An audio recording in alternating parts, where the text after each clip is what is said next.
नाशिक जिल्ह्यातील जिल्हा सहनिबंधक वर्ग 1 व इतर अधिकारी व कर्मचारी विरुद्ध उपनगर पोलीस ठाण्यात गुन्हा दाखल करण्यात आला आहे। दुय्यम निबंधक कार्यालयातील कर्मचाऱ्यांनी या घटनेचा लेखणीबंध करून निषेध नोंदविला। मात्र मालेगाव शहरातील वकिलांनी अप्पर जिल्हा अधिकारी यांना निवेदन दिले। त्याचा आशय असा की आंदोलन करून जनतेस वेठीस धरलेले आहे। कोट्यवधी रुपयाच्या महसुलाचे नुकसान झालेले आहे। नोंदणी विभागाचे अधिकारी कर्मचारी यांच्यावर दाखल झालेले गुन्हे व्यक्तिगत स्वरूपाचे असून इतर कर्मचारी यांना आंदोलनास भाग पाडून सामूहिक स्वरूप देण्याचा प्रयत्न केला आहे।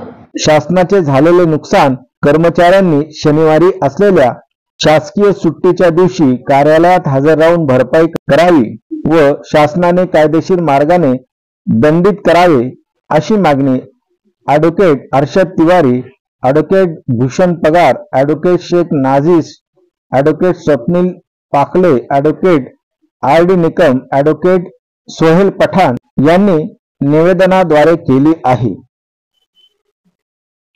काल जो काही प्रकार झाला, सहदुय्यम निबंधक वर्ग 2 यांची नाशिक जिल्ह्यातले सर्व कार्यालये काल अनधिकृतपणे बेकायदेशीरपणे बंद करण्यात आली।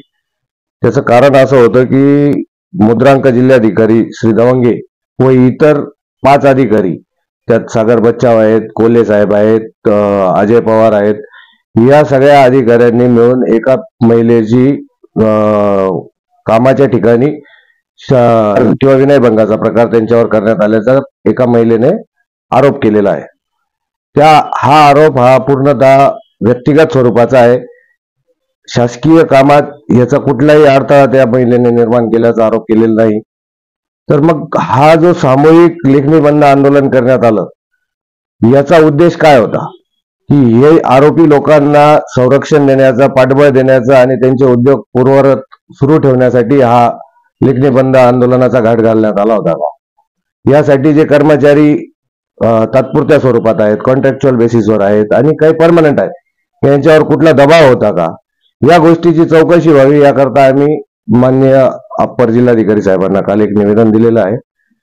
ही चौकशी शासन स्तरावर लवकरात लवकर करण्यात यावी आणि जर आरोपी खरोखर दोषी असतील तर त्यांच्यावर पोलीस प्रशासन कारवाई करेल। त्यासाठी इतर कर्मचाऱ्यांनी, अधिकाऱ्यांनी त्यांना समर्थन देण्याचं कारण काय?